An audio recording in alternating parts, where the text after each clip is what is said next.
자, 우리 잠깐 기도하고 시작하겠습니다. 참 좋으신 하나님 아버지 감사합니다. 저에게 주의 말씀을 허락해 주시고 특별히 예언자 또 예언서에 대해 저희가 함께 나눌 수 있도록 기회를 주셔서 감사합니다. 이 세상에 하나님의 말씀이 가득한데 주님, 저희가 깨닫지 못하여 하나님의 뜻대로 살지 못할 때가 너무나 많습니다. 하나님의 말씀을 대할 때 저희가 주의 음성으로 들을 수 있도록 귀를 열어주시고 이 땅에 우리에게 허락하신 매일매일이 얼마나 소중한 것인지 발견하고 또 바로잡는 그 은혜 가운데 우리를 이끌어 주실 줄로 믿습니다.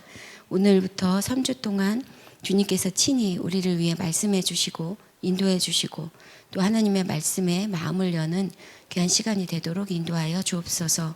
우리와 함께 하실 주님을 찬양하며 예수님의 이름으로 기도합니다. 아멘.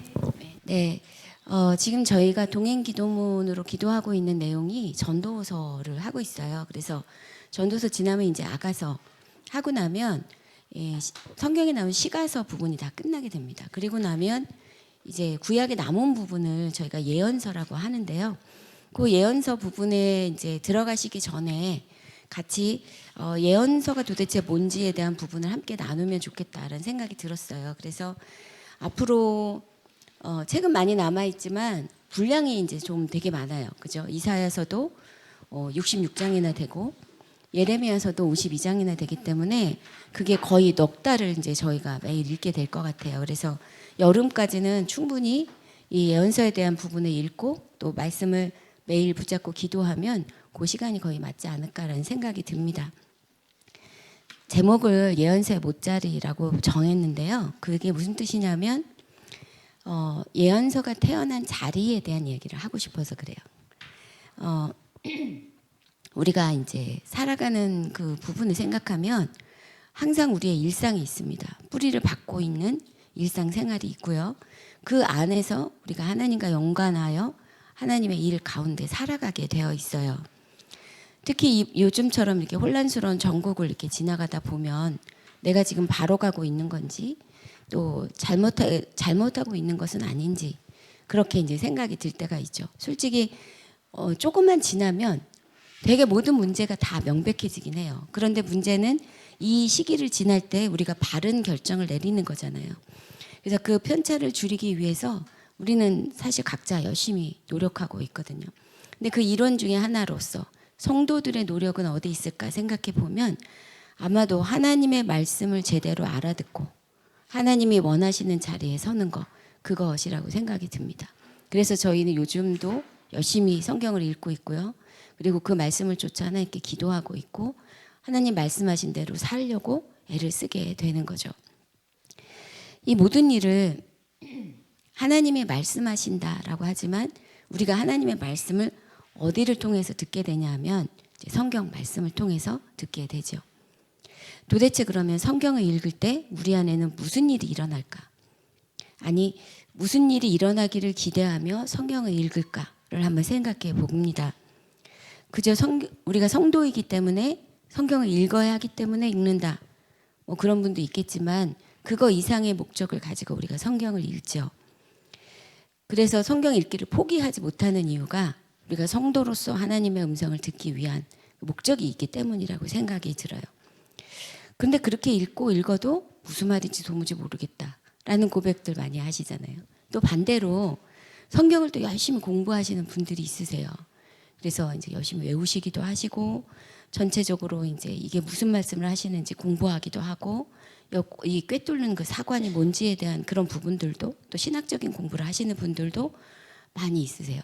그런데 그분들도 동일하게 고백하는 게 나는 여전히 성경을 잘 모르겠다. 이렇게 얘기를 하세요. 지식적으로 모른다는 뜻일까요? 아니라고 생각해요. 이 성경을 내가 읽어서 얻게 되는 것을 내 일상에서 어떻게 적용하는지 모르겠다. 사실은 그 말씀이잖아요. 사실 성경은 우리에게 어떤 세세한 지침을 주기 위한 책이라기보다는 하나님께서 그의 사람들 안에서 무슨 일을 행하시는지에 대한 것을 전해주고 있는 책입니다. 하나님의 생각이 어떠한지를 알려주는 책이라는 거예요.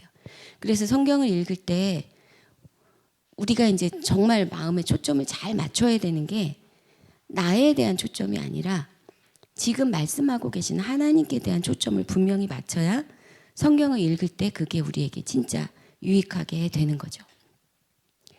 성경은 공부하고 훈련한 사람만 읽는 책일까? 특별한 영적 지식을 갖고 있어야만 읽을 수 있는 건가? 적어도 신학대학은 나와야 되고 적어도 기도는 하루에 3시간 이상 해야 되고 통독은 한 30번은 해야 내 성경에 대해서 말할 수 있는 그런 자격이 주어지는 건가? 예, 그렇지 않아요. 그렇지 않습니다. 성경은 우리에게 아까도 말씀드린 것처럼 하나님이 어떤 분이신지 드러내려는 책이고요.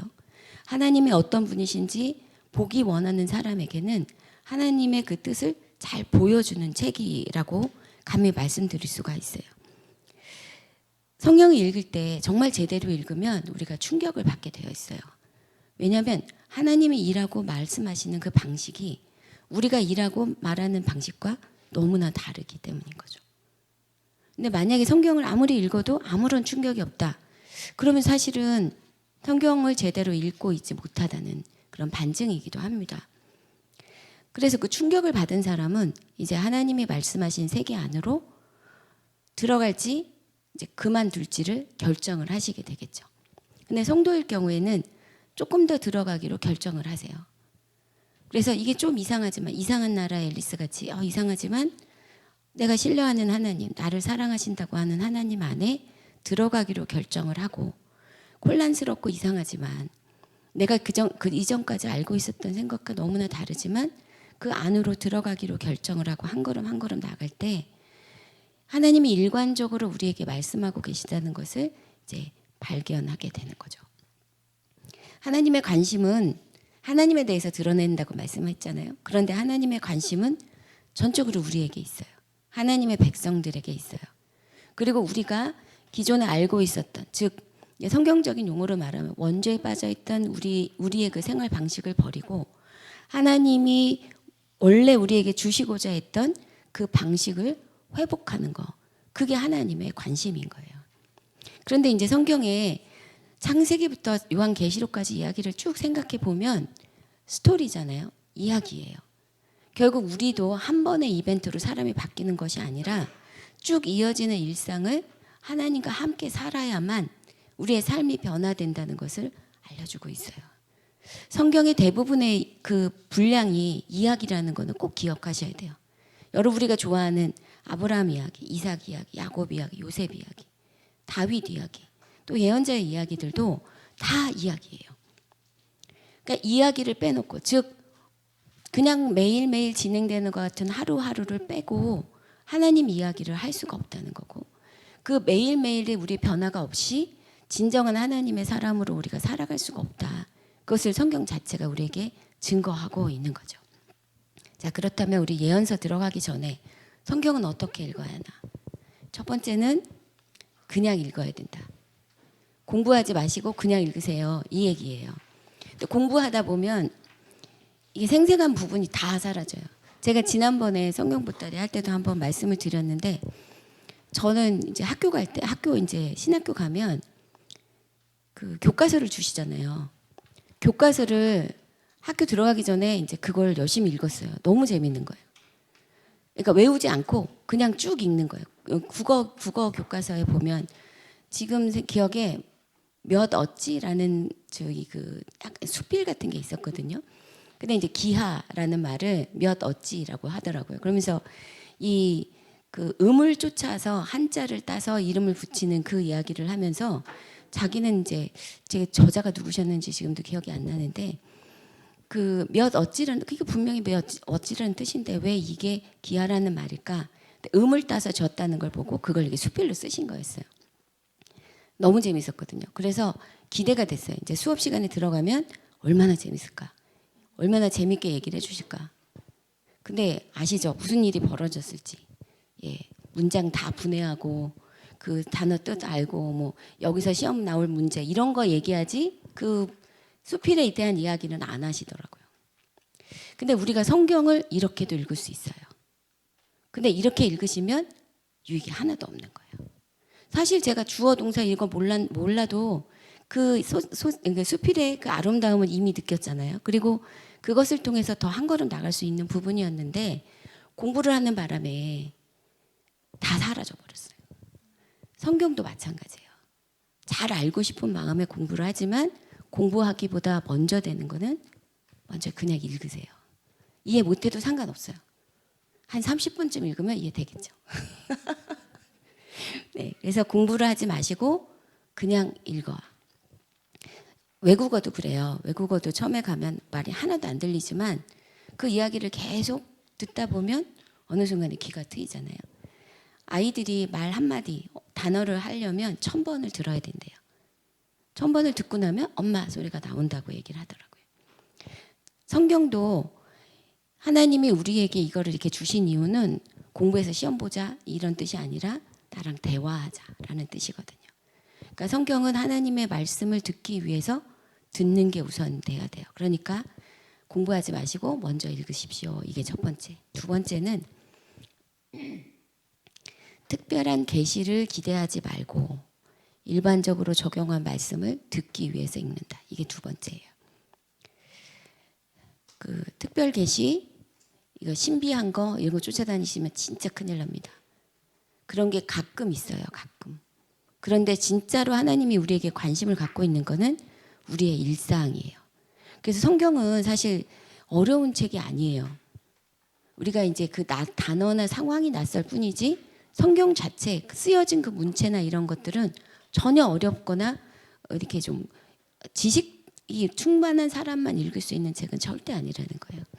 특히 구약 부분 말고 신약에 쓰여진 그 헬라어는 고급 헬라어 아니고 굉장히 평범한 헬라어라고 말씀을 드렸는데 시장에서 쓰는 말이라는 거예요. 그 제가 이제 인도네시아에서 선교사였잖아요. 근데 처음에 말을 배울 때 어디서 배우냐면요. 이제 어학원 같은 데서 배워요. 근데 이게 책상에서 안 앉고 선교사님들이 세운 어학원이었어요. 근데 거기는 어떻게 하냐면 사람들을 만날 때 던져야 되는 질문 몇 가지를 알려줘요. 한 5가지.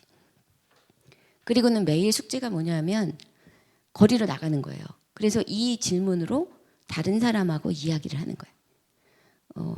나는 뭐 처음에 이제 자기를 소개하죠. 나는 어디서 왔다, 이름이 뭐다, 아이가 몇 명이다, 그리고 이제 나이가 몇 살이다. 그럼 너는 몇 살이냐? 너는 어디서 왔냐? 똑같은 걸 물어보게 하는 거예요. 그게 한 달 내내 5사람씩 만나서 하게 돼 있어요. 그리고는 그 다음 날 우리 학교실에 모이면 전에 만난 사람 중에 한 사람을 내가 소개를 하는 거예요. 친구들 앞에서. 처음에는 이게 도대체 무슨 유익이 있지? 그리고 처음에 얘기하면 하나도 무슨 말인지 하나도 모르겠어요. 그런데 한 달이 지나잖아요. 정말 대부분 다 알아들어요. 너무 신기해요. 그리고 그걸 내가 전달하는 과정 가운데 그 사람들이 즉 인도네시아 이 사람들의 마음이나 풍습 같은 걸 조금 알겠더라고요. 성경은 하나님이 우리에게 그렇게 말하자고 주신 거예요. 그러니까 이거를 공부하다 보면 한 문장에 그 학자들은 한 단어 갖고도 몇 달씩 할 수 있지만 사실 그 전에 했던 일은 뭐냐면 수도 없이 읽는 거였을 거예요. 그래야 그 말 속에 담겨져 있는 하나님을 우리가 만날 수가 있기 때문에 그래요. 그래서 하나님은 우리의 일상을 원하신다는 뜻이기도 합니다. 특별하게 우리가 하나님께 드리는 여기 와서 드리는 예배 그리고 특별한 무슨 기도회 이런 거 말고 일상 중에 하나님과 동행하는 거를 원하신다는 말이기도 해요. 세 번째는 우리가 성경을 문제 해결을 위해서 답을 찾기 위해서 읽는 것이 아니라 내 관점 변화를 위해서 읽는다. 이게 세 번째인 거예요. 아까 처음에 말했던 것과 비슷해요. 내가 성경을 읽었는데 하나도 안 변했다. 내가 변하지 않았다. 그럼 지금 성경을 잘못 읽는 거다라는 반증이라고 말씀을 드렸는데 우리가 성경을 읽는다고 모든 문제가 해결되지는 않아요. 오히려 더 힘든 자리에 갈 수도 있어요. 예수를 진심으로 믿기로 하고 내가 결단했는데 구렁텅이에 빠진 것 같은 경험하는 사람 많이 있으시잖아요. 그런데 성경은 이런 문제나 어려움이 없어지는 것을 말하고 있는 게 아니고요. 그것을 보는 눈을 변화시켜 준다는 거예요. 미신을 믿는 사람들은 우리 인생에 어려움이 오지 않게 하기 위해서 갖은 수단을 다 씁니다.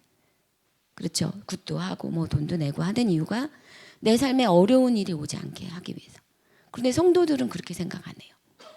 성경을 제대로 믿는 사람, 하나님을 진짜로 만난 사람은 우리에게 주어진 모든 것들이 하나님이 주신 선물로 받을 수 있어요. 그리고 그것을 하나님과 함께 넘어갈 궁리를 하게 되는 거잖아요. 이 관점 변화를 얻기 위해서 성경을 읽어요. 요셉의 이야기를 우리가 읽을 때마다 속이 터지잖아요. 이 부잣집 아들이 지금 노예로 팔려갔는데 하나님은 형통하다 하신다. 이게 진짜 말이 안 되는 일인데 진짜 형통한 거예요. 그리고 우리가 그걸 읽으면서 받아들이게 되는 거죠. 그래서 성경을 읽을 때 내가 제대로 읽었는지 아닌지를 확인하려면 내 관점이 바뀌었는지 아닌지. 백날 읽었는데 옛날에 있었던 관점 그대로 잘 되는 게 좋은 거야 라는 관점을 버리지 못한다면 아직 나는 제대로 성경을 읽고 있지 않는 거구나 라고 생각할 수도 있다는 겁니다. 그리고 네 번째는 우리 입맛에 맞는 말씀 찾는 거 그치고 하나님이 말씀하시는 그 의견을 수용하기 위해서 읽어요. 성경은 친절한 책은 아니에요. 우리의 비유를 맞추는 책은 아니에요. 정말 많은 사람들이 이삭을 모리아 산에서 하나님께 바치는 아브라함의 기사를 보고 하나님을 떠날 결심을 하기도 해요. 어떻게 하나님이 이런 일을 하시는 거야? 가나안 땅에 들어가서 어린아이부터 모든 거기 있는 그 생명을 가진 모든 것을 싸그리 다 죽여라 라는 말을 듣고 하나님은 정말 상종 못할 분이야 라고 생각하고 믿음에서 떠날 수도 있어요. 하나님은 결코 하나님의 기준을 낮춰서 우리를 만족시키려고 하지 않아요. 성경은 그걸 우리에게 보여주고 있거든요. 그럼 성경 있는 우리는 어떻게 하나? 내 수준에 맞는 이야기를 듣기를 포기하고 하나님이 하시고자 하는 말씀을 듣는 자리로 나가는 것. 그게 성경이 우리에게를 초대하는 그 자리입니다. 그리고 다섯 번째는 하나님은 우리를 초대하시지만 그 초대를 강요하진 않으세요. 그 초대를 받으신 분들은 자원하는 마음으로 그 자리에 나가야 되는 거예요. 그러니까 이렇게 궁디팡팡 해갖고 이렇게 좀 마음을 이렇게 좀 추스려서 조금 요거 내 감정 풀어주시면 내가 금방 갈 것 같은데 그런 일 잘 안 하시잖아요. 하나님은 우리가 마음을 돌이켜서 회개를 말할 때 김세희 목사님 많이 얘기하시죠. 메타노에오 방향을 전환해서 하나님을 향해 가는 거 자원해서 그 초대에 응하도록 하나님께서 그렇게 말씀하시는데 성경을 읽고 그 마음을 정하는 것도 동일합니다. 성경은 우리에게 기준을 알려주세요.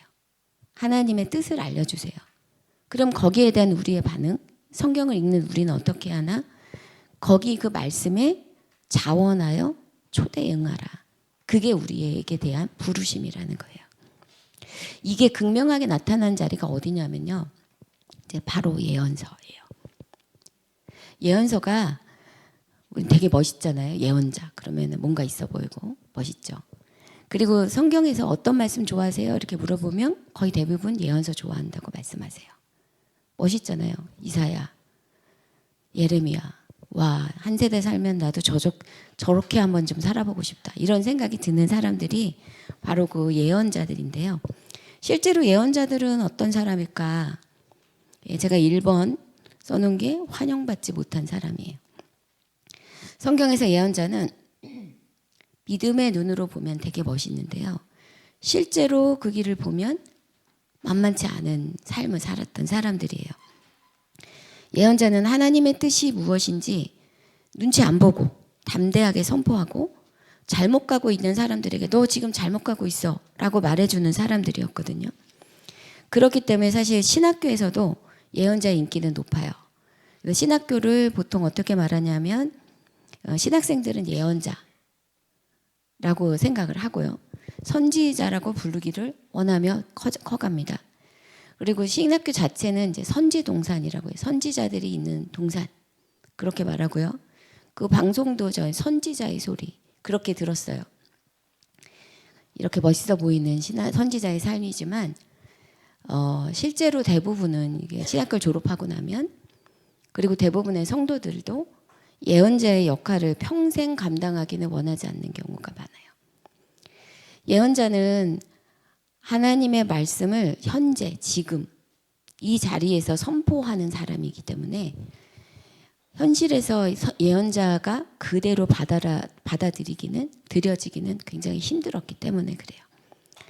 자, 우리 예언자를 한번 살펴볼까요? 호세야, 하나님의 명령에 따라서 음행을 그치지 않는 여인과 결혼하고 계속 가출하는 그녀를 잡으러 다녔습니다. 이게 남편으로서 이제 그 상황을 한번 생각해 보세요. 아모스는 남쪽에서 뭐 엄청 부자는 아니지만 소박하고 그냥 자기 일상을 잘 살던 목동이었어요. 되게 평범한 사람이었어요. 그런데 하나님께서 그에게 말씀을 주셔서 북이스라엘로 이제 갑니다. 그리고 거기 가서 욕을 엄청 먹어요. 야, 너네 나라에서 나지 여기까지 와서 뭐 하나님의 말씀이라고 하고 있어. 말도 안 되는 소리를 하고 있네. 그리고 아모스가 전한 그 메시지가 엄청 센 메시지였어요. 너네 지금 잘 살고 있다고 자랑하지만 너네 지금 하나님의 공의대로 살고 있지 않잖아. 이거를 그냥 막 다다다다 하고 있었던 거죠. 이사야는 어땠을까요? 이사야 메시지 다 좋아하실 거예요. 근데 이사야 메시지가 39장까지는 굉장히 험한 말씀이 있고요. 40장부터 66장까지는 위로의 말씀들이 있어요. 그런데 실제 이사야가 살았던 시대에 전했던 말씀은 39장까지 정도로 생각하는데 이사야는 결국 잡혀서 톱으로 쓸려서 순교를 당하게 돼요. 예레미야는 또 어떨까요? 예레미야 별명이 눈물의 선지자입니다. 평생 국민들이 싫어하는 예언을 했어요. 바벨론에게 항복해라. 왜냐하면 그 당시에 이 사람들은 애굽에 빌붙어서 이제 바벨론하고 싸워야 우리에게 소망이 있다 이렇게 생각했거든요. 그들에게 하나님의 말씀을 쫓아서 바벨론에게 항복해야 우리가 살 수 있다. 그래놓고 결국은 바벨론에게 이제 나라가 멸망하고 났을 때는 애굽에 끌려가서 그리고는 애굽에서 살다가 이제 죽게 되거든요. 요나는 어땠을까요? 요나는 짧은 글이지만 요나는 북이스라엘에 있었던 그 예언자인데요. 그렇게 가기 싫어해서 니느웨로 가기 싫어서 다시스로 도망갔다 했잖아요. 니느웨가 어느 지역이냐 하면 아시리아의 아수르라고 하는 나라의 수도예요. 이 당시에 이스라엘을 괴롭히고 나중에 멸망시키게 된 나라가 아시리아거든요. 그럼 요나 입장에서는 당연히 니느웨에 하나님의 회개의 메시지를 전하고 싶지 않았을 거예요. 전하면 회개하고 돌이킬까 봐. 하나님이 용서할까 봐. 요나가 막 하나님께 성질내는 내용이 그거잖아요. 근데 결국은 요나의 생각대로 그 사람들이 회개했어요. 그리고 하나님이 용서했어요. 열받아 갖고 막 하나님한테 대들잖아요. 아마 요나가 원했던 거, 정말 간절히 원했던 것은 니느웨가 멸망하는 거였을 텐데 결국은 그들이 회개하고 구원받는 그 꼴을 봐야 됐어요. 그게 요나 선지자였어요. 자, 이게 지금 열 몇 명의 그 선지자 중에 몇 명만 지금 말씀을 드렸는데 예언자의 삶이 그렇게 녹록지 않습니다. 하나님의 말씀을 전하는 일들이 멋있어 보이지만 그거를 평생 일상을 살아가며 감당해야 된다라고 말할 때는 이 부분은 굉장히 다른 부분입니다. 결국에 대부분의 신학생들은 예언자의 삶이 아니라 제사장의 삶을 살게 돼요. 매일매일 규칙적으로 예배와 훈련으로 성도들을 훈련하고 신앙인으로 잘 살 수 있도록 돕는 거. 근데 오해하면 안 돼요. 예언자의 삶, 그러니까 제사장의 삶이 의미가 없다고 말씀드리는 게 절대 아니에요. 그리고 실제적으로 성경을 보시면 제사장의 수는 수천 명입니다. 예언자의 손을 꼽아요. 그 말은 예언자를 하나님이 함부로 세우지 않는다는 뜻이에요. 그리고 우리의 일상에서는 제사장의 그 도움이 훨씬 더 필요하다는 얘기이기도 해요. 희소성의 가치라고 저는 생각해요. 우리가 이 성경을 읽을 때 예언자들을 이렇게 귀하게 여기고 그들이 전했던 말씀에 우리가 마음을 실어서 우리의 믿음을 같이 고백하는 이유는 그들이 평생을 하나님의 말씀을 전하기 위해 치렀던 희생 때문이고 그들이 목숨같이 지켜냈던 그 말씀 때문인 거지 그 사람들의 뭐 삶이 엄청 매력적이어서라고 말하기는 어렵다는 거. 그리고 모든 사람이 그렇게 살아야 된다는 것도 아니라는 것은 너무 분명한 부분인 거예요. 그냥 말씀드리고 싶은 것은 예언자의 삶이 그렇게 낭만적이지는 아니었다. 낭만적이지는 않았다. 오히려 하나님의 말씀이 그들의 인생에 임해서 고생을 했던 사람이었다라고 말씀드리고 싶어요. 그래서 지금 이 땅에 스스로 내가 예언자다 하는 많은 사람들이 나타나더라고요. 잘 분별해 보셔야 합니다. 그들이 하는 말이 굉장히 옳아 보여도 그 삶으로 뒷받침되지 않으면 그분들은 예언자라고 말할 수가 없는 부분이에요. 근데 아까 제가 말씀드린 것처럼 굉장히 희소하다고 말씀드렸잖아요. 그러니까 오히려 그들이 지금 내뱉고 있는 새로운 예언에 귀 기울이기보다는 이미 우리에게 허락하신 주의 말씀 앞에 우리를 이렇게 반추해 보는 게 훨씬 더 안전하고 훨씬 더 복음적인 방법이라는 생각이 들어요. 자, 예언자는 첫 번째 이렇게 환영받지 못한 사람들이었어요. 두 번째는 하나님의 말씀을 통해서 하나님을 계시하는 사람이었어요. 즉 하나님이 누구신지를 드러내 보여주는 사람이었어요. 하나님의 말씀은 하나님께서 우리 안에 어떻게 존재하시는지를 드러내는 방식이에요. 성경은 하나님의 말씀이라는 모습으로 하나님이 누구신지를 우리에게 알려주고 계시거든요. 그리고 그 하나님이 우리 안에 어떻게 존재하시는지도 깨닫게 해주세요. 만약에 하나님이 우리 안에 내가 너 안에 거한다라는 말씀을 해주지 않으셨다면 예수님이 우리 안에 거하시는 걸 우리가 어떻게 알겠어요? 그러니까 하나님의 말씀이 있어야 하나님이 우리 안에 어떻게 일하고 계시는지를 알 수가 있다는 거죠. 이거는 이제 신비의 영역이에요. 그래서 많은 사람들이 하나님에 대해서 변증하고 논증하려고 하다가 이게 잘 쉽지가 않은 이유가 신비의 영역이기 때문인 거예요.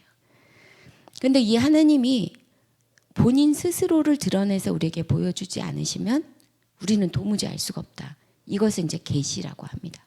하나님께서 우리를 드러내 보여주시는 것. 이 말씀을 통해서 하나님 자신을 우리에게 드러내 보여주시고 또 그 하나님이 우리 안에서 어떻게 역사하시는지 또 그 하나님을 우리가 어떻게 체험할 수 있는지를 알게 해주시게 되는데요. 진짜 예언자들은 하나님이 이러시다, 하나님이 저러시다라고 자기 말로 했던 많은 사람들, 거짓 예언자들 가운데서 하나님이 우리 안에 어떻게 일하고 계신지, 어떻게 존재하고 계신지를 분명하게 드러내 보여주세요. 지금은 그 역할을 성경 말씀이 많이 하고 있어요. 왜냐하면 예수 그리스도께서 이 땅에 오실 때 마치 예언자와 같이 예수 그리스도 자체를 통해서 하나님을 드러내 보여주신 일을 완성하셨기 때문이에요. 자, 그렇다면 이 말씀을 통해서 하나님을 계시를 하는데 왜 예언자들은 이렇게 어려움을 많이 겪었을까? 그것은 세 번째예요. 세 번째 제목을 정한 것처럼 우리 안에 예언에 대한, 즉 하나님의 계시에 대한 뿌리 깊은 거부감이 있기 때문입니다. 하나님을 믿는 우리 모두가 겪는 어려움이고요. 가장 큰 어려움입니다. 하나님을 환영하지만, 하나님을 좋아한다고 말하지만 하나님이 결코 우리 삶의 중심부에 오는 것은 허락하고 싶지 않다. 그게 우리의 마음인 거예요. 하나님은 그냥 제가 필요할 때만 제 삶에 개입하셔서 하나님이 내가 원할 때만 나를 좀 도와주시는 분이 되셨으면 좋겠어요. 이게 우리 안에 있는 하나님에 대한, 즉 하나님을 계시하는 그 예언에 대한 뿌리 깊은 거부감이에요. 제가 지난주에 우리 이렇게 한 10분의 사모님들과 2010년부터 지금까지 일주일에 한 번 정도 이렇게 줌으로도 만나고 실제로 만나고 이러면서 기도하고 있는데 요즘 이제 저희가 예언서 호세아서까지는 일주일에 이렇게 한 절씩, 그러니까 하루에 한 장씩 이렇게 말씀 기도를 해오다가 이제부터는 요엘서부터는 일주일에 한 번 줌으로 모여서 말씀 기도를 하기로 했거든요. 지난주가 이제 아모스서 말씀 기도했었어요. 아모스서 1장, 2장으로 말씀 기도를 하는데 한 분이 항상 열심히 이렇게 나누셨던 이제 연배도 있으시고 제가 존경하는 사모님이신데 이렇게 순서별로 이렇게 돌아가면서 나누자 그랬더니 한 분이 그 사모님이 저는 맨 마지막에 나눌게요. 양해해 주세요. 이렇게 말씀을 하시더라고요. 그래서 이제 다른 분들이 말씀을 다 나누시고 그 사모님의 그 나눈 순서가 됐어요. 근데 그 사모님이 정말 열심히 기도하시는 분이고 열심히 전도하시는 분이시고 그리고 정말 하나님께 헌신된 그런 사모님이시거든요. 근데 그 사모님이 그러시는 거예요. 저는 이 아모스 말씀이 너무 힘들었습니다. 예언서 말씀이 잘 들어오지도 않고 이 말씀으로 말씀 기도도 하고 싶지 않았습니다. 죄에 대해 무감각한 세대에 대한 거부감도 있었고 또 그것을 나와 동일시하고 싶은 마음도 없었습니다. 이렇게 말씀을 하시더라고요. 저희 다 충격받았어요. 그 사모님들이 그날 6명 모여서 기도하는데 이 사모님이 이렇게 말씀하실 분이 정말 아니었거든요. 근데 그 사모님의 말씀을 들으면서 제 안에도 이게 있구나. 사모님들이 똑같이 얘기를 했어요. 특히 이제 예언의 말씀들은 예언서에 나오는 말씀들은요. 우리가 지금 하나님의 말씀대로 살고 있지 않은 부분에 대해서 이렇게 찌르는 말씀들이에요. 그 말씀을 그래 뭐 다른 사람에게 적용은 할 수 있어요. 그래 저교회도 그러고 저교인도 그러고. 그런데 그것이 내게 속한 말씀이다. 나를 향한 말씀이라고 받기는 너무 싫은 거예요. 제가 그 사모님 말씀을 들으면서 저도 그런 마음이 있다. 나는 이렇지 않지 않나? 이런 마음이 듭니다. 그 마음을 저희가 같이 고백을 했어요. 왜냐하면 아모스서 1장 2장 말씀에 다메섹의 서너 가지 죄에 대해서 말씀하시고 뭐 암몬에 대해서 모압에 대해서 얘기를 하시는데 나중에 유다의 서너 가지 죄에 대해서 이스라엘의 서너 가지 죄에 대해서 얘기를 하실 때 다른 나라들에 대해서는 그러니까 주변의 나라들에게 친절하게 행하지 않은 것에 대한 그 심판의 말씀이었어요. 그런데 유다와 북이스라엘에 대한 말씀 뭐냐면 너희가 주의 말씀을 제대로 지키고 살지 않았다. 이거예요. 그리고 북이스라엘에 대해서는 너희가 공의를 행하지 아니하고 내가 그만 율법의 모든 악행을 지금 행하고 있다. 내가 그래서 너희를 심판에 이르게 하겠다. 이 말씀이었거든요. 제가 그 말씀이 내내 마음에 걸렸어요. 묵상할 때는 그날 제가 인도를 했거든요. 묵상할 때는 그냥 그렇지 그런 말씀이 있지 이렇게 넘어갔는데 사모님이 정직하게 그 마음을 이렇게 내놓고 나니까 그래 나한테도 이런 마음이 있었어. 딱 그 마음이에요. 주의 말씀을 들었다고 다 순종한 사람이 있나? 이 정도면 잘 살고 있는 거 아닌가? 징계의 말씀이라면 다른 사람이 들어야지 나는 아니잖아. 사회생활 하면서 나 정도면 정말 잘하는 건데 하나님이 사회를 진짜 모르신다.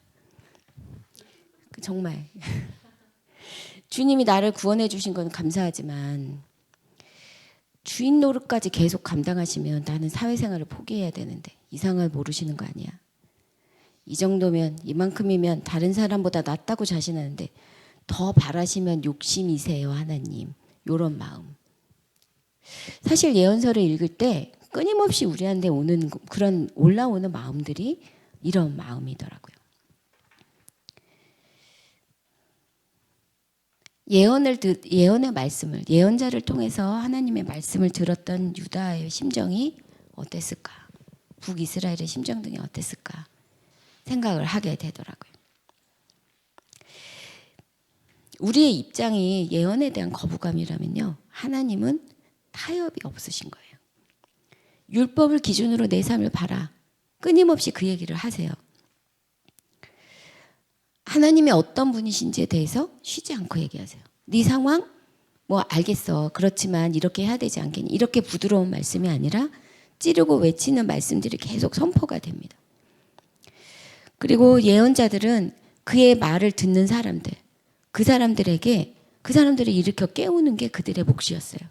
그리고 그 자리에 너가 지금 이 정도면 잘 살고 있는 거 아니야? 이 정도면 괜찮은 거 아니야? 라고 생각하는 그 가운데 하나님이 지금도 일하고 계신다. 일하기 원하신다. 라는 메시지를 전하고 있는 거예요. 그래서 우리가 그 말씀을 듣는다면 삶을 바꾸지 않을 수 없도록 그 말씀을 계속 선포하고 있는 거죠. 듣지 않을 수 없게 하신다는 거예요. 사실 우리가 들어야 될 말씀들은 이미 기록되고 전해졌어요. 그게 뭐냐 하면 모세오경이에요.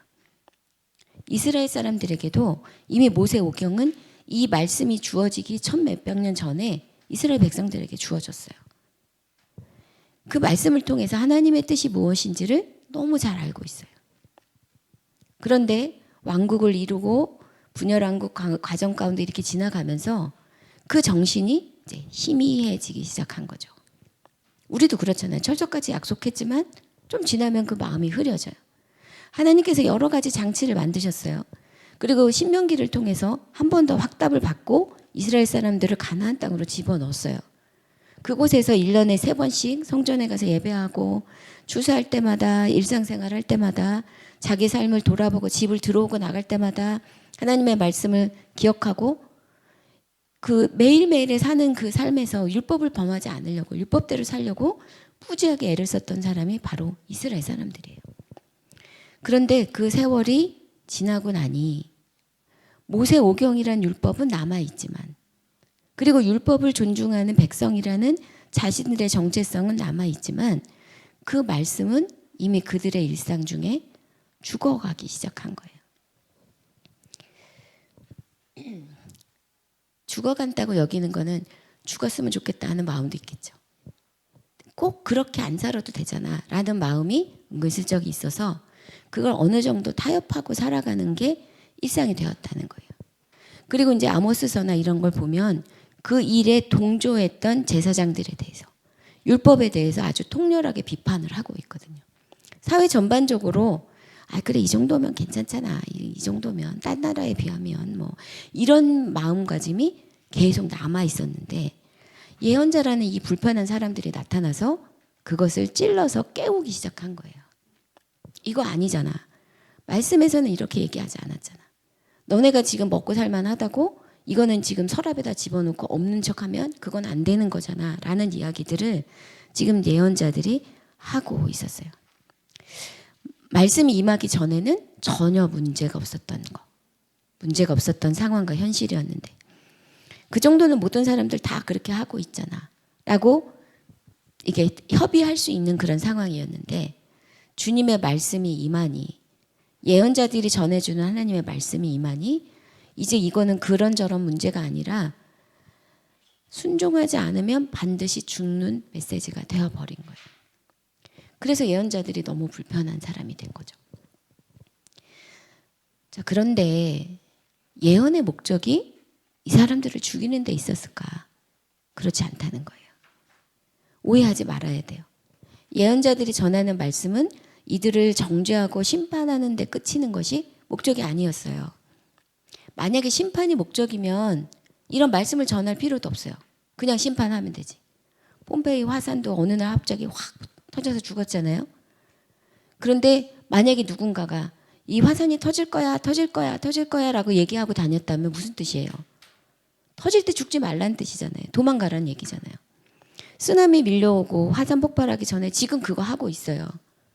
이거 며칠 후에 이거 터질 거야. 쓰나미 올려올 거야.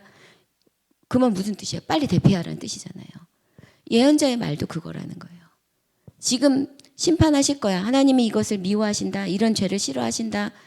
이렇게 가면 너희 심판이야 라고 말한다는 뜻은 심판받지 말고 돌이켜라는 뜻이에요. 하나님이 이런 마음이 없으면 예언자를 절대 보내지 않아요. 지금 우리 안에도 만약에 이런 말씀이 계속 이 경고의 메시지가 뜨고 있다면 우리에게 심판이 일으키기 임하기 전에 돌이켜라는 말씀인 거죠. 그 운전할 때 엔진등 켜지면 정비소 빨리 가야죠. 예언자의 말씀은 바로 그거예요. 퍼지기 전에 멸망하기 전에 돌이켜라. 아직 시간이 남아있다. 하나님의 긍휼과 사랑이 너희에게 아직도 부어지고 있다. 하나님 너희 포기하지 않았다. 너희의 죄악이 아직은 그래도 다 차지 않아서 회복의 가능성이 있다. 그러니 이제 돌이켜라. 이것이 예언자의 이 메시지의 그런 부분이에요. 그런데 너무 안타깝게도 대부분의 예언은 선포되자마자 폐기되거나 무시됐어요. 그들이 아무리 애를 쓰고 얘기를 해도 그 말씀에 귀 기울이지 않았어요. 그리고 돌이킬 기회를 놓치게 된 거죠. 하나님보다 우리가 이 땅을 더 잘 알아. 그래서 이런 말씀을 전하는 예언자들을 귀찮아했고 미워했고 불편해했고 결국은 말 못하게 죽이게 된 거죠. 예언자는 이렇게 하나님을 대변하는 자였어요.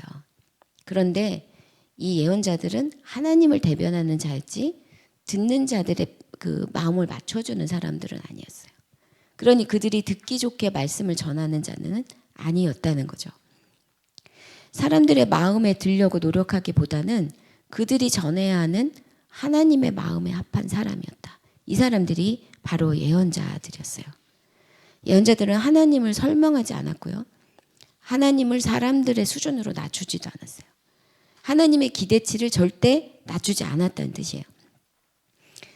다만 그들이 그 하나님이 계신 곳으로, 즉 하나님의 율법과 말씀의 그 자리로 이 백성들을 이끄는데 최선을 다했던 사람들이에요. 그런데 생각해보면 이들에게 주어진 권위가 없어요. 그렇잖아요. 아모스는 목동이라 그랬어요. 그리고 다른 사람들은 뭐 왕이거나 제사장이거나 이런 사람은 인증된 어떤 그 포지션이 있잖아요. 이 사람들은 그런 게 없는 사람들이었어요. 그러니 무시받기에 딱 좋은 사람들이었던 거죠. 이사야서 55장에 보면 이 예언자들이 했던 말들이 어떤 것인지를 하나님의 말씀으로 이렇게 표현을 해요. 이사야서 55장 8절부터 11절까지 보면 이는 내 생각이 너희의 생각과 다르며 내 길은 너희의 길과 다름이니라 여호와의 말씀이니라. 이는 하늘이 땅보다 높음 같이 내 길은 너희의 길보다 높으며 내 생각은 너희의 생각보다 높음이니라. 이는 비와 눈이 하늘로부터 내려서 그리로 되돌아가지 아니하고 땅을 적셔서 소출이 나게 하며 싹이 나게 하여 파종하는 자에게는 종자를 주며 먹는 자에게는 양식을 준과 같이 내 입에서 나가는 말도 이와 같이 헛되이 내게로 되돌아오지 아니하고 나의 기뻐하는 뜻을 이루며 내가 보낸 일에 형통함이니라. 하나님의 말씀이 이 일을 할 수 있도록 예언자들이 자신의 삶과 입술을 내어드린 거예요. 하나님의 뜻이 사람과 다르다는 거. 그리고 하나님의 말씀이 한번 선포되면 반드시 수확을 거치고 하나님께로 돌아간다는 이야기를 하고 있어요. 예레미야서 29장 11절부터 13절 말씀은 여호와의 말씀이니라 너희를 향한 나의 생각을 내가 아나니 평안이요 재앙이 아니니라 너희에게 미래와 희망을 주는 것이니라. 너희가 내게 부르짖으며 내게 와서 기도하면 내가 너희의 기도를 들을 것이요 너희가 온 마음으로 나를 구하면 나를 찾을 것이요 나를 만나리라. 하나님의 일방적인 소통을 하지 않으신다는 거예요. 듣는 자를 찾으시고요. 그들의 기도를 기다리신다는 거죠. 이 하나님의 말씀이 대화를 위한 것이라는 것을 놓치면 안 됩니다. 그래서 지금 우리에게 눈에 보이는 예언자는 없어도 하나님의 말씀이 우리에게 예언의 소리로 들려요. 하나님의 생각이 우리의 생각과 다르다는 걸 알려주고 그리고 그 말씀에 우리가 믿음으로 반응해야 된다는 걸 알려주시고 그 말씀을 듣고 우리가 하나님께 부르짖어 기도하라고 말씀하시는 것들 마음을 돌이켜 회개의 열매를 맺으라 하시는 그 말씀에 하나님께서 우리를 이제 예언서를 통해서 우리를 초대하고 계시다는 거 그게 우리에게 하시는 말씀이에요. 자 그렇다면 예언자의 역할은 뭐냐? 첫 번째는 이 메시지를 전하는 거예요. 심판과 회복의 선언을 해요. 아모스부터 말라기까지 이 모든 예언서의 그 특징이에요. 분량의 차이는 있지만 이 두 가지 메시지가 다 있습니다. 심판의 메시지가 있고요. 그 회복의 메시지가 있어요. 너희가 지금 이러저러하게 살고 있다. 그러나 돌이켜 회개하면 내가 너희를 이렇게 회복하겠다. 그 약속이 이 이사야부터 말라기까지 다 들어 있어요. 분명히 어려움을 겪고 있는 상황 중에 심판이 선언되기도 하고 어떨 때는 아무 일도 없이 너무 이보다 더 잘 나갈 수는 없어 라고 생각할 그때에 심판이 선언되기도 해요. 아모스와 호세아는 북이스라엘이 정말 잘 나갈 때 쓰여졌던 책이거든요. 정말 잘 나갈 때. 정말 지금보다 더한 사치를 하고 있는 그 당시에 그때 선포가 됐던 예언이에요. 그 예언에서 너네 이렇게 하면 안 돼 라는 이야기를 하고 있어요. 이 남유다가 이렇게 그 바벨론에게 죽임을 당하고 이렇게 침범을 당하는 그 당시에는 정말 비참한 상황이었거든요. 그때도 예언이 선포됐어요. 너희들 이렇게 하면 안 돼. 눈에 보이는 상황이 중요한 게 아니에요. 이들의 지금 마음가짐이, 하나님의 사람이라고 하는 마음가짐이 하나님 앞에 어떻게 서 있는지에 대해서 예언자는 하나님의 마음을 받아 심판을 선언하고 있어요. 심판을 들었을 때 이들은 자기가 겪고 있는 모든 일들이 하나님이 그들에게 허락하신 거라는 것에 눈을 뜨게 되어 있어요. 잘 되어가는 것 같아도 이거는 하나님이 허락하시지 않는 거예요. 망하는 것 같아도 이 가운데 하나님이 하실 일이 있다고 말씀하셔. 그냥 온 것이 아니라 이게 경제가 너무 나빠서 어떤 정치인이 잘못해서 무슨 투자를 잘못해서 지금 이 어려움을 겪고 있는 것이 아니라 하나님의 뜻대로 지금 우리가 서 있지 않기 때문에 이 일을 겪은 거야 라는 생각을 하도록 이 예언자들이 지금 이 말씀을 선포하고 있어요. 자, 그렇다면 이 말씀을 듣고 나서 이스라엘 백성들은 어떻게 이 일에 반응을 해야 할까요? 만약에 이게 어떤 정치가의 문제라고 생각하면 정치가 끌어내려야지. 어떤 투자를 잘못했다 그러면 그 투자사를 또 잡아넣어야 되겠죠. 이 대응을 이렇게 했을 거예요. 그런데 이 모든 것이 하나님이 우리에게 주신 심판으로 받아들여진다면 우리의 태도는 이 문제의 원인이라고 생각했던 것을 넘어서 하나님을 향해 서게 되겠죠. 기초를 다 흔드시는 거예요. 지엽적인 문제가 있을 수 있어요. 당연히 있을 수 있죠. 그러나 예언의 말씀들은 우리의 눈을 들어서 하나님께 고정하게 해요. 그리고 우리의 기본부터 하나님 앞에서 다시 세우는 일들을 하게 합니다. 무슨 일이 벌어질 때 우리가 잘못했습니다라고 말하는 거는 그냥 하는 말이 아니에요. 기도하는 사람들 안에 하나님이 그 마음을 부어주시잖아요. 내가 잘못했다. 문제가 어떻든지 간에 내가 잘못했다라고 생각하게 하는 것은 하나님이 우리 심령에 오셔서 지금 역사하고 계시다는 증거예요. 이 문제가 어찌 됐든지 원인이 누구였든지 그것이 어떠하든지 이 문제에 대한 잘못은 제가 하나님 앞에 올바로 서지 않은 데 있습니다. 이게 우리의 고백이 되게 하는 거죠.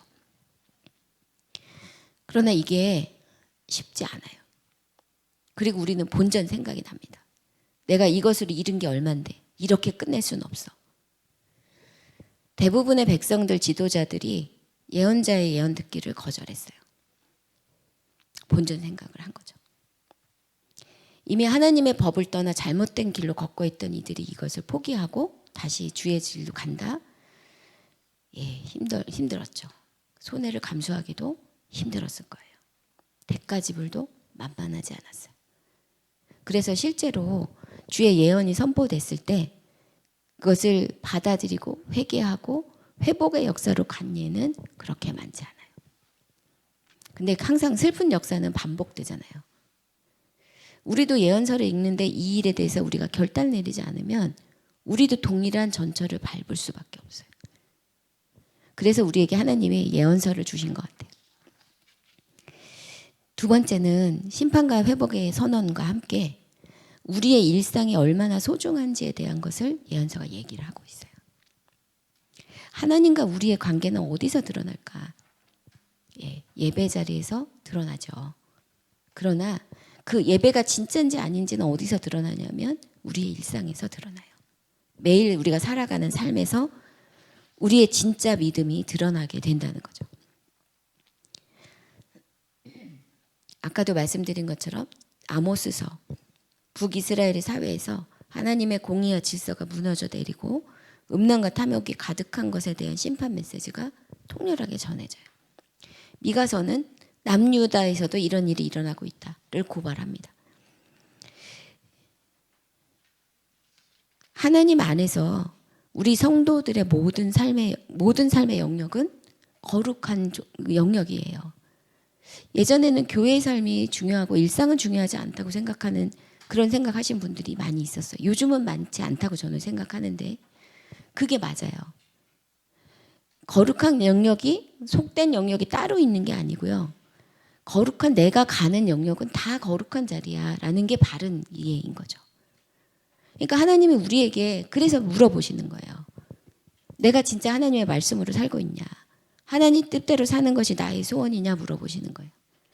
그러니까 예수님과 동행하는 일을 얘기를 하는 거는 너무 과한 처사예요. 아니에요. 과하지 않아요. 이건 그냥 진실을 얘기를 한 것뿐이에요.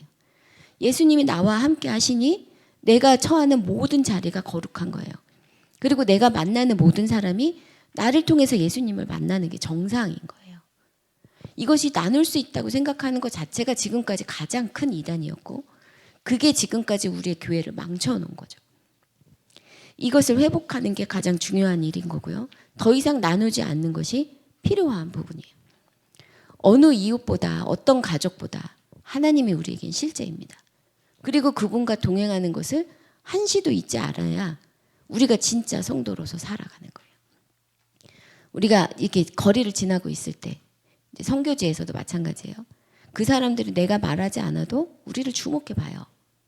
되게 신기했어요. 우리 목사님이 인도네시아에 있을 때 테니스를 치러 갔대요. 그리고 이제 보통은 저희가 여기서 학교로 사역을 하러 가니까 동네에서 뭐 같이 여기 있는 분들하고 뭐 티를 마시거나 이런 일은 거의 없었거든요. 근데 테니스를 치러 갔는데 거기 그 아주머니들이 테니스를 치러 왔는데 같이 쳤대요. 이분들이 다 아시는 거예요. 신학교 교수인 것도 알고 있고 한국 사람인 것도 알고 있고 우리 아이 뭐 차가 뭐 며칠 날 몇 시 언제 무슨 요일에 학교 가는 것까지도 다 알고 있을 정도로 주목해 본다니까요. 주목해 봐요. 그분들이 주목해 봤는데 우리 사심 가득한 우리 자신이 보이면 이거 진짜 어떡할 거예요. 이거 감당이 안 되는 거죠. 근데 주목해 봤는데 동행하는 예수님만 보인다. 그러면 정말 대박난 인생이잖아요. 예언자들이 이 예언을 선포할 때 그 백성들에게 요구한 거 요거 딱 한 가지예요. 너네가 율법을 지켜야 복 받는다 이렇게 얘기한 게 아니에요. 너희는 율법을 지켜야 되는 율법대로 살아야 되는 존재가 되었어. 그런데 그걸 내려놓고 살면 어떡하니 하는 얘기를 예언자가 하고 있거든요. 예수님과 같이 사는 거 부담스러워요. 이렇게 할 게 아니라 예수님과 나는 지금 2인 삼각 경기를 하고 있다. 뗄래야 뗄 수 없다. 그러니 예수님 뜻대로 예수님 말씀대로 원하시는 대로 살아야지. 예수님이 내 주인 되는 삶을 그냥 살아야지. 이게 사실은 바른 결론이 된다는 거죠. 예언서에서 왜 갑자기 동행이 나오나요? 예언서가 동행이기 때문에 그래요. 그게 한 가지입니다. 자, 세 번째로는 저희가 예언서의 그 역사적 배경을 좀 보려고 해요. 보통 예언자라고 하면은 문서 예언서를 생각을 하거든요. 즉 이사야서부터 말라기까지의 그 예언서를 보면 그 예언자의 이름이 기록되어 있어요. 이런 거를 이제 문서 예언서라고 하고 이 히브리 사람들에게 있어서 유대인들에게 있어서는 이 예언서는 모세오경과 준하는 그런 무게를 가지고 있어요. 그러니까 유대인들은 성경을 세 개로 이렇게 구분을 하는데 우리는 모세오경과 이제 역사서와 시가서와 그다음에 예언서로 이렇게 구분을 하거든요. 그런데 유대인들은 세 개로 구분을 해요. 하나는 모세오경, 또 하나는 예언서, 그리고 또 하나는 성문서, 즉 문학 작품 이렇게 나누는데 요 세 개 중에 앞에 두 개, 모세오경과 예언서는 유대인들의 입장에서는 하나님의 말씀이에요. 근데 성문서는 뭐냐? 사람들이 하나님께 하는 고백이에요. 그러니까 이 모세오경과 예언서는 하나님이 인간에게 하시는 말씀이라면 성문서는 인간이 하나님께 드리는 말씀이다라고 생각해요. 예언서가 그래서 유대인들에게는 하나님의 말씀만큼 소중한데 그 이유는 모세오경 아까 말씀드린 것처럼 그들에게 죽어 있었던 모세오경의 그 말씀, 살아있는 하나님의 말씀을 살려서 그 사람들 안에 살아낼 것에 대해서 말씀해주고 있기 때문에 그래서 하나님의 말씀에 준해서 생각하는 거예요. 성문서에서 가장 대표적인 그 책은 뭐냐면 시편이거든요. 자, 시편은 하나님께 드리는 찬양이에요. 그러니까 그 상황을 아시겠죠? 모세오경과 예언서는 하나님이 인간에게 하시는 말씀이라면 성문서는 사람이 하나님께 드리는 찬양이고 고백인 거예요. 이 문서 예언서가 그래서 이 구약 성경에서는 굉장히 중요한 책인데 문서를 남기지 않았던 많은 예언자도 있다는 것을 우리가 성경을 읽으면 찾아볼 수가 있어요. 열왕기서 같은 경우에도 보실 수 있고, 이제 다윗 이야기에도 보면 사무엘도 사실은 예언자예요. 그리고 다윗이 밧세바로 간음하고 그 우리아를 죽였을 때 찾아가서 쓴소리했던 사람 혹시 기억하시나요? 예, 그 사람 그 나단도 예언자예요. 솔로몬 왕 지나서 여로보암 왕 때에 이스라엘이 둘로 쪼개졌어요. 북이스라엘과 남유다가 되었는데 그때 북이스라엘의 왕이 되었던 사람이 여로보암 1세라는 사람인데, 이 여로보암 1세는 어부지리로 사실은 나라를 얻었어요. 왜냐하면 솔로몬이 하나님이 다윗에게 주신 약속에 대해 신실하게 하지 않았기 때문에 하나님께서 그 왕국을 쪼개서 딴 사람에게 줄 거야 라고 말씀하시고 세운 사람이 여로보암 1세거든요. 근데 여로보암 1세를 찾아가서 하나님이 너에게 왕국을 줄 거야 라고 전했던 예언자가 있어요. 아히야라는 사람이 있어요. 열왕기상 11장에 보면. 이 사람도 예언자예요. 하나님의 말씀을 전한 거예요. 그리고 르호보암에게, 솔로몬의 아들이 르호보암인데 그 르호보암이 나라를 뺏기고, 이게 지금 포션이 12개인데 그중에 10개를 뺏겼어요. 그러니 얼마나 분하겠어. 북이스라엘의 10지파가 갔고요. 남유다가 2지파가 남은 거예요. 그러니 르호보암 입장에서는 얼마나 열이 받겠어요. 그러니까 이제 전쟁을 하러 나가요. 여로보암을 이제 다 때려 죽일 거야 이러면서 이렇게 나가는데, 그때 르호보암을 말렸던 선지자가 있어요. 스마야라는 선지자가 있어요. 열왕기상 12장에. 이 사람도 선지자, 예언자입니다. 근데 역사상 가장 유명한 예언자가 있는데 여러분들 다 아실걸요? 엘리야와 엘리사. 열왕기상 17장에 등장해서 열왕기하 13장까지 쫙 엘리사와 엘리야 이야기가 쫙 나옵니다. 문서를 쓰지는 않았어도 이렇게 하나님의 말씀을 전하고 백성들에게 영향력을 미쳤던 예언자들이 있었어요. 그런데 이제 우리가 예언서라고 말할 때는, 그리고 보통 예언자라고 말할 때는 문서를 남긴 사람들을 기준으로 생각을 하거든요. 그런데 이 문서를 남긴 예언자들은 크게 뭐 아닌 사람도 있지만 크게 두 중요한 이스라엘의 시기에, 역사적 시기에 이제 활동을 하게 됩니다. 첫 번째는 이제 분열 왕국 시대라고 하는데, 이때는 언제냐면 남유다와 북이스라엘이 나눠져서 이제 한 200년 이상 세월이 지났어요. 그리고 나서 갑자기 엄청난 부흥기를 갖게 돼요. 경제적인 어떤 그 뭐라 그러죠? 꽃이 피었다고 해야 되나? 굉장히 부유한 시기를 맞게 되는데, 그때가 언제냐면 여로보암 2세, 북이스라엘의 여로보암 2세가 등극했을 때, 그리고 남유다의 우시야라는 왕이 세워졌을 때, 요때에 북이스라엘과 남유다가 엄청나게 부유함, 또 정치적으로 안정기를 누리게 되는 때가 이제 오게 됩니다. 그런데 공교롭게도 요때에 그 북이스라엘의 호세야와 아모스, 요나, 요런 선지자들이 이제 활동을 하게 돼요. 도대체 왜 그랬을까? 한번 생각해 보면 이제 이스라엘의 지리적인 지위를 한번 생각해 보셔야 돼요. 이스라엘은 북쪽으로는 아람, 시돈, 두로 이런 나라들이 있어요. 그리고 요단 서쪽으로 가면 에돔이라는 나라가 있어요. 그리고 남쪽으로 보면 애굽이 있어요.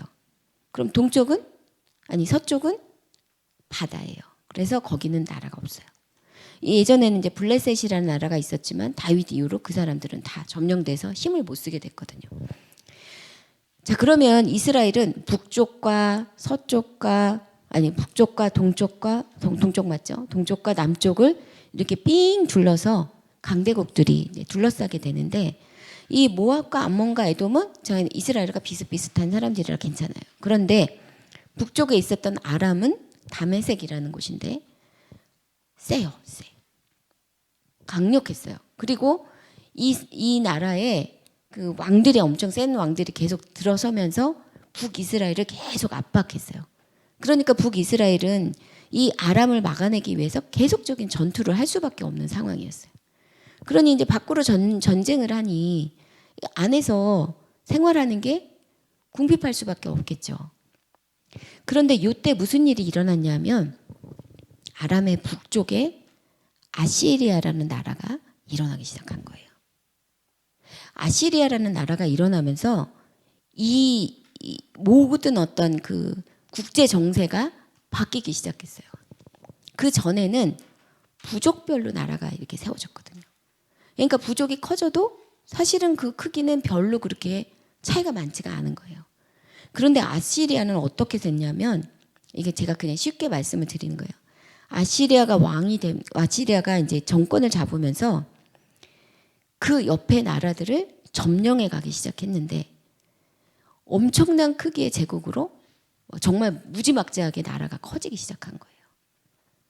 그것을 다스릴 만한 그런 그 수뇌부가 있으니까 가능했겠죠. 그러니까 그 당시에 거기 조그만 땅덩어리에 있던 사람들로서는 도무지 이해할 수도 경험해 보지도 못한 일들이 생기기 시작한 거예요.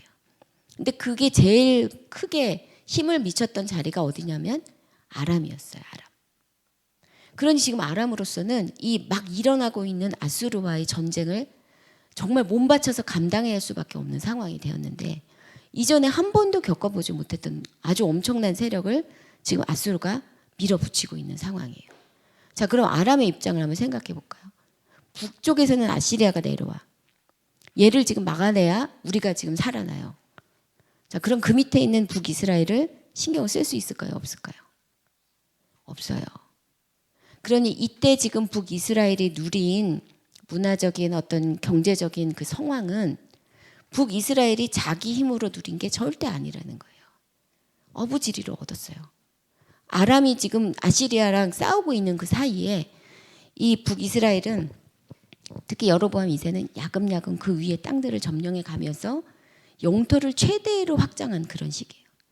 북경의 북쪽 그 경계가 뭐 그 솔로몬 때의 그 경계에 이를 정도로 이제 완전히 거의 영토를. 그래서 어떤 분들은 이 북이스라엘의 광개토 대왕이다 이렇게 표현하기도 해요. 고구려 영토를 이렇게 확인한 것처럼 그 당시에 확장할 수 있는 최고의 것을 확장했다고 얘기를 해요. 지금 그렇게 자기의 어떤 힘으로가 아니라 어부지리를 얻었던 그 문화적인 또 경제적인 그 호황을 누리는 이런 상황이었는데, 그럼 남유다는 어땠을까? 남유다는 사실 밑에 애굽밖에 없어요. 근데 애굽은 수천 년 동안 강대국이었어요. 그러니 이제 애굽을 뭐 친다거나 이거는 상상할 수도 없는 일인데, 마침 요때 무슨 일이 있었냐? 그 애굽 안에 내란이 일어났던 거예요. 그래갖고 왕조가 잘라져 갖고 서로 싸우고 있으니 이 밖으로 애굽 밖에 있는 나라들에 대해서 어떤 신경을 쓸 수 없는 그런 상황이었다는 거죠. 남유다도 자기 힘으로가 아니라 그 외적의 힘이 소모되어 있는 그런 상황에서 평화를 누리게 되는 그런 상황이었다는 거죠. 이 북이스라엘과 남유다는 원래 12지파가 하나가 돼서 이뤘던 그런 하나의 연합된 나라였어요. 그런데 아까도 말씀드린 것처럼 분열 왕국 시대를 지나면서 10개의 지파는 북이스라엘에, 그리고 2개의 지파는 남유다에 머물면서 이렇게 나눠져 있었는데, 그럼에도 불구하고 이들은 한 하나님, 여호와 하나님을 섬기는 그런 공동체를 이루고 있었어요. 그 남유다와 북이스라엘이 나눌 때 하나님께서 여로보암에게 얘기하신 거는, 그 내가 너를 영원하게, 너가 다윗처럼 나에게 그 충성을 바치겠다고 약속을 하면 내가 너 왕조도 다윗처럼 그렇게 해주겠다, 그렇게 말씀을 하셨는데, 여로보암의 불안함으로 여로보암이 하나님이 허락하시지 않는 단을 세우게 돼요. 베델의 단을 세우고 단에도 세웁니다. 그래서 하나님께서 그 여로보암과 세웠던 약속을 이제 파기하게 되죠. 그런데 원래는 이들이 한 하나님을 섬기고 한 성소, 즉 예루살렘에서 하나님을 섬기는 그 일들을 예배를 이제 하게 되었는데, 이것을 이제 놓치는 그런 즈음에 이제는 정말 그 결이 다른 나라로 이제 그 가게 되었다는 것을 이제 볼 수가 있어요. 이 북이스라엘의 여로보암 2세의 시기, 그 즈음 한 200년 지난 즈음이라고 말씀을 드렸는데, 이때는 나라의 번성이 하나님 백성으로서 이스라엘의 정체성을 무너뜨리는 그런 시기와 같이 오게 되었어요. 아까 제가 아모스에 대한 말씀을 잠깐 드렸는데 아모스에서는 끊임없이 얘기하는 게 뭐냐면 너희가 지금 배가 불러서 하나님과 약속했던 공의, 정의, 즉 하나님이 말씀하셨던 그 의로운 생활을 버렸다. 즉 하나님을 경외하는 것을 놓쳤을 뿐만이 아니라 백성들과 하나 되는 그 삶에 있어서도 온전하게 행하지 못했다. 이런 부분들을 이제 말하고 있습니다.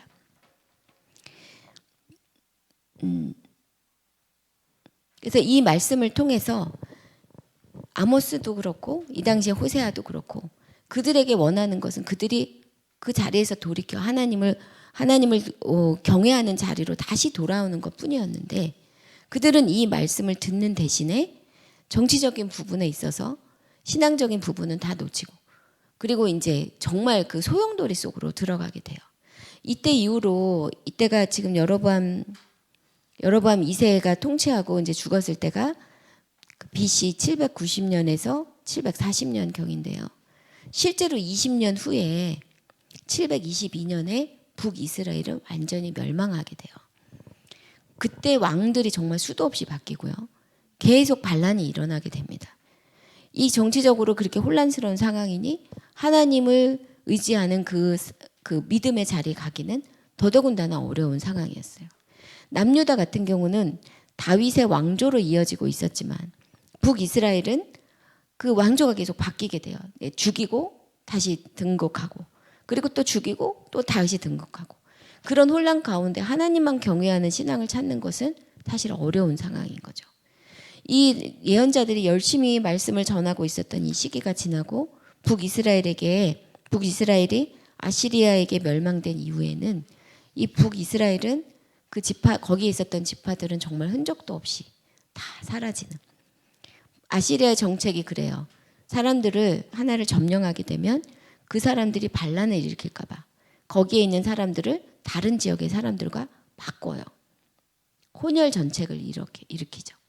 그래서 그 반란을 일으킬 수 없게 하는 일을 하는데 그렇기 때문에 이제 그곳에 있었던 사람들도 다 다른 나라로 흩어지게 되고 우리는 하나님의 백성이야라는 이름만 남고 실제로는 하나님의 백성으로 살 수 없는 그런 상황으로 변하게 됩니다. 또 하나 예언서에 있어서 중요한 부분이 분열왕국 시대의 여로보암 2세의 그 시대라고 말씀을 드렸다면 두 번째는 바벨론으로 인해서 남유다가 멸망하는 게 BC 586년경인데 그 즈음입니다. 그래서 BC 605년부터 538년까지 길게 잡았는데요. 왜냐하면 말라기 이후에까지 말라기 전까지 얘기를 좀 잡으려고 했어요. 요시야 왕과 여호아스, 여호야킨, 또 시드기야. 이렇게 이름은 많은데요. 이때가 한 20년밖에 안 돼요. 이때도.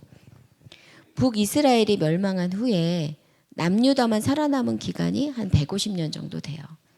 이때가 다윗 왕조가 다스리는 그 남유다 왕국은 영적인 그 부흥과 회복과 회개의 시기를 거치기도 합니다. 그때 유명한 왕이 이제 히스기야 왕이에요. 그리고 마지막이 이제 요아스 왕이에요. 이 두 왕 시대는 하나님 앞에 그 영적인 부흥과 회복을 경험하기도 합니다. 그러나 또 그와 반해서 또 바벨론의 아시리아에 너무 이렇게 엎어져 갖고 이 땅에 그 하나님 이외에 다른 신을 섬기는 그런 영향력을 미쳤던 악한 왕들도 있었어요.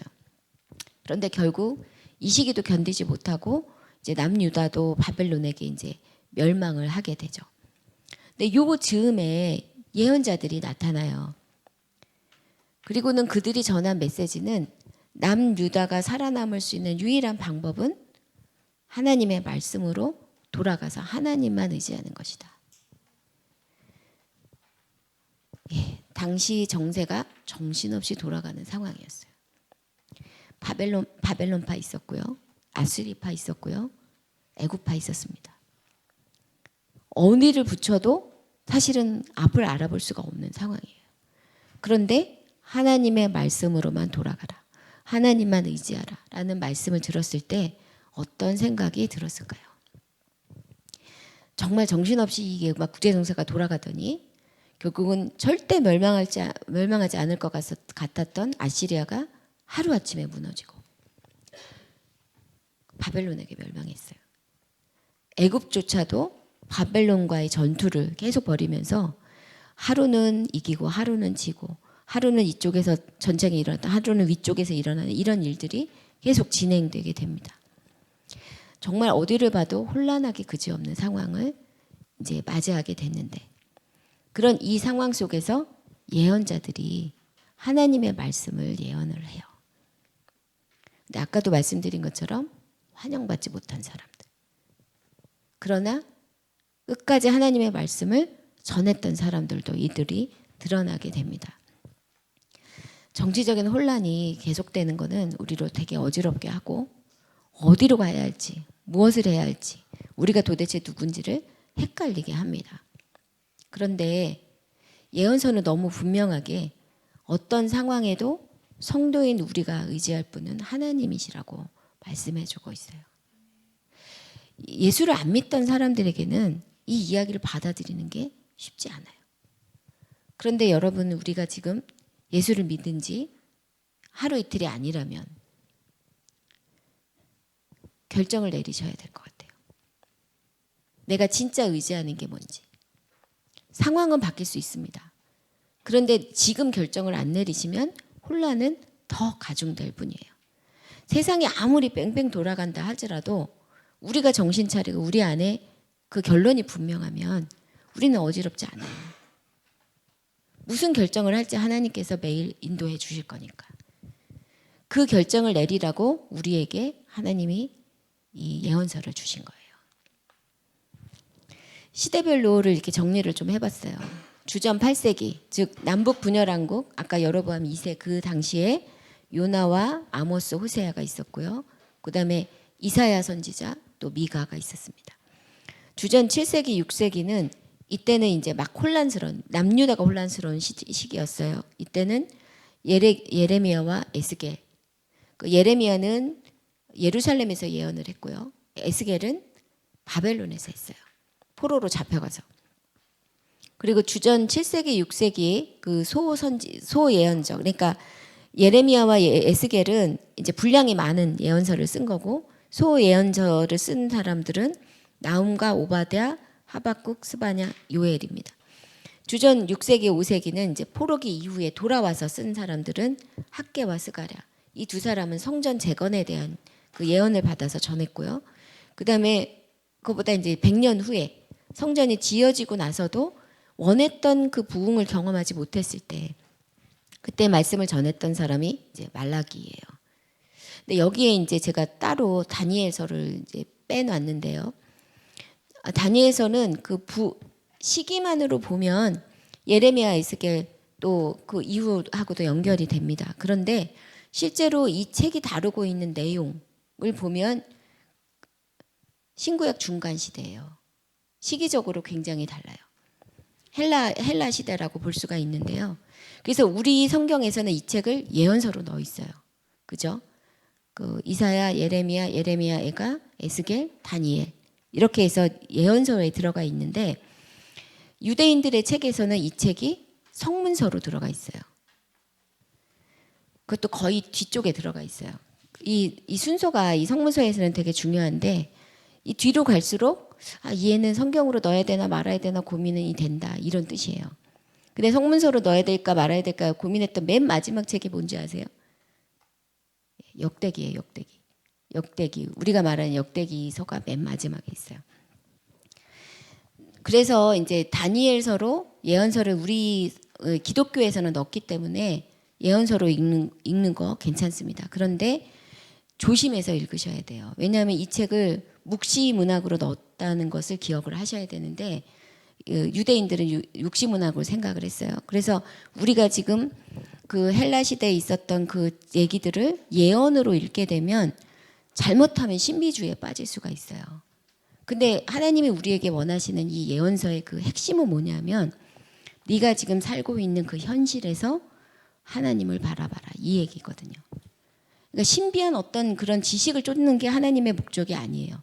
예언서의 목적은 지금 내가 살고 있는 그 자리에서 하나님의 말씀이 뭐라고 말하고 있는지 봐라. 이거예요. 그러니까 어떻게 말하면 설교인 거죠. 설교예요. 예언자들이 평생을 걸고 자기의 삶을 가지고 설교한 내용이에요. 그런데 너무 세게 얘기하니까 사람들이 듣기 싫어한 거지. 그래서 다니엘에 나오는 이렇게 환상 부분들 있잖아요. 그 뭐라 그러죠? 21일 후에 뭐 이렇게 보이는 그 환상들은 아주 정확하게 그 헬라 제국이 망가지고, 그러니까 그리스 왕, 그 알렉산더 대왕 이후에 이 그리스 제국이 쪼개지고 나서 셀루쿠스 왕조하고 프톨레미 왕조가 생기게 되는데, 이 두 왕조가 싸우는 이야기하고 아주 똑같아요. 역사적인 거 놓고 이렇게 베낀 것처럼 똑같아요.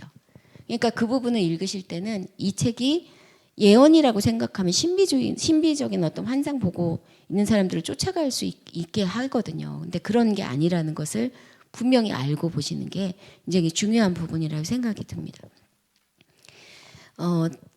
지금 우리는 되게 어려운 시기를 지나고 있어요. 그래서 무엇을 결정해야 될지, 무엇을 보고 무엇을 결정해야 될지 고민이 되고요. 또 다른 사람과 그것을 공유하는 부분에 있어서도 어려움이 많이 있습니다. 그런데 정말 중요한 건 뭐냐면 하나님께 적극적으로 이 상황에 대해서 묻는 거예요. 기도하시는 겁니다. 그리고 하나님께서 말씀하시는 대로 순종하시는 게 우리로서는 가장 중요해요. 그리고 이거는 어떻게 말씀드릴까 고민을 했었는데, 우리가 지금 예언자로 부르심 받은 게 아니시라면 이 이야기는 개인적인 일로 끝나시는 게 좋겠다 싶습니다. 아까 제가 말씀드렸잖아요. 이 땅에 제사장은 수천 명이었는데 예언자는 많지 않았다. 예언자가 지금 감내해야 되는 삶과 메시지의 무게가 엄청 크기 때문에 하나님이 많은 사람들을 예언자로 세우시지는 않았어요. 지금 수백 년 동안 지금 우리 예언자 지금 손에 꼽습니다. 몇 명 안 돼요. 그만큼 이분들이 감당해야 될 일들이 굉장히 많았다는 것. 그러니까 예언자라고 하나님이 만약에 세우신다면 그분이 감내해야 될 그 정말 인생의 무게, 메시지의 무게가 엄청난 거예요. 그러니까 저는 예언자는 아닌 것 같아요. 그래서 저는 하나님께 묻고 기도하고 하나님이 허락하시는 대로 저의 일상을 사는 일에 충실하려고 합니다. 이게 비겁해 보일 수는 있어요. 그렇게 보일 수도 있어요. 그러나 경계를 넘어서 하나님이 원하시지 않는 일을 하지 않는 것이 훨씬 더 교회나 우리 스스로에게도 유익하다고 생각하기 때문입니다. 예언서를 이제 앞으로 몇 달 동안 이제 같이 읽으시게 될 텐데요. 그리고 매일 한 장씩 그 말씀을 묵상하시게 될 겁니다. 이 말씀을 통해서 우리가 하나님을 정직하게 만났으면 좋겠어요. 아까 제가 말씀드린 그 사모님처럼 어떨 때는 우리가 그 메시지로부터 도망가고 싶을 때도 있을 겁니다. 그리고 이 말씀은 하나님 제가 들을 필요가 없는 말씀이에요 라고 나를 방어하고 싶을 때도 있을 것 같아요. 그러나 그 말씀 전체가 우리에게 말씀하고 계시는 하나님으로 만나진다면 어떤 말씀을 들어도 또 그 말씀으로 우리가 아프든 지나가든 상관없이 우리는 하나님의 사람으로 성장할 것이고, 또 그 일을 통해 우리가 이 땅에 있기 때문에 우리 교회도 우리 나라도 복되다고 하나님 분명히 그렇게 말씀하실 시간이 올 거라고 믿습니다. 네, 응원합니다. 네, 아직 전도서고요. 그리고 이제 아가서까지 조금 시간이 남지만 아마 1월 말 지나고 나면 이제 예언자의 세계로 들어가시게 될 텐데 주님과 동행하는 행복한 여행이 되시기를 그렇게 바라겠습니다. 다음 주에는 저희가 이사야서 말씀을 함께 보도록 하겠습니다. 수고하셨습니다. 제가 기도하고 마치겠습니다. 아버지 하나님 감사합니다. 하나님의 말씀이 그저 떠도는 그런 말이 아니라 우리의 일상에 뿌리 박은 말씀인 것이 너무나 감사합니다.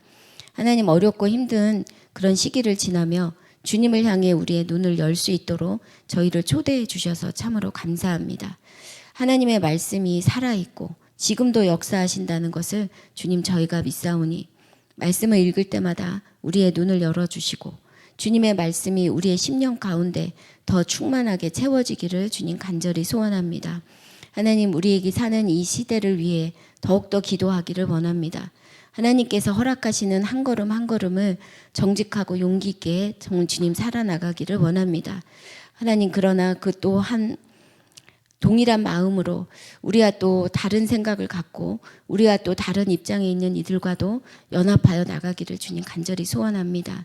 하나님께서 그리스도의 몸된 교회에 대해서 말씀하시고 우리에게 도전하셨으니 주님의 말씀으로 이 정말 주의 말씀이 실제가 되는 것을 경험할 수 있도록 주님께서 우리를 인도하실 줄로 믿습니다. 담대하게 그리고 정직하게 주님의 말씀 앞에 우리를 세워주실 것을 믿고 감사드리며 예수 그리스도의 이름으로 기도드렸습니다. 아멘. 감사합니다.